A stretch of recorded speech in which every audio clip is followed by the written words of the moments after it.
Stiprybė, drausmė, pasiaukojimas – tai Lietuvos kariuomenė. Pažink kario kelią, pratybų realybę ir mūsų gynybos pajėgumus iš arti. Žiūrėk laidą Lietuvos kariuomenė sekmadieniais 10:30 min. Per ETA Plius televiziją.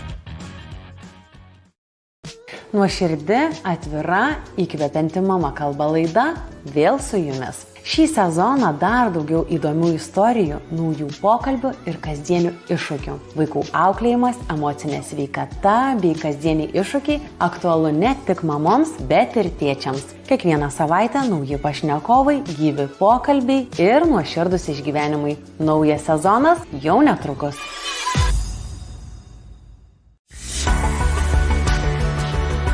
Pavargai gyventi vien tik darbu?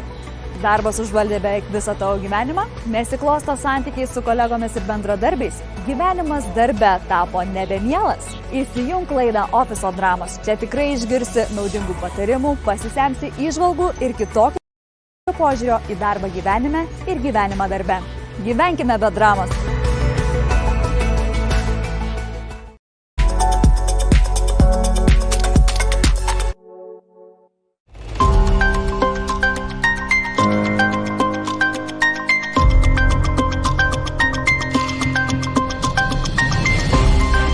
Jau nuo rugsėjo 1-osios naujame ETA Plius televizijos sezone dar ilgesnė, dar informatyvesnė infostudija. Spręsime Šiaulių regiono problemas, kartu džiaugsimės geromis naujienomis, kalbinsime regiono žmones. Susitikime prie ekranų kasdien.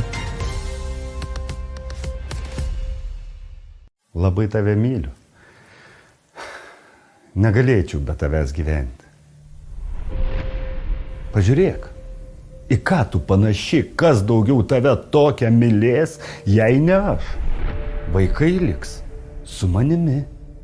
Atimsiu juos. Tu privalai būti ne tik mama, bet ir moteris. Pagulėk. Nieko nereikės daryti. Man nepatinka, kai bendrauji su savo šeima, savo draugėmis. Negi tau neužtenka manęs? Vėl išleidai krūvą pinigų? Žinai, kad mes jų neturim. Per ilgai užtrukai parduotuvėje. Gal turi meilužį? Aprėkiau tave. Nes tu manęs negirdi. Tiesiog noriu, jog būtume kartu ir mums pasisektų. O tu vis neklausai. Skamba pažįstamai? Tai smurtas. Tu nesi viena. Susisiek.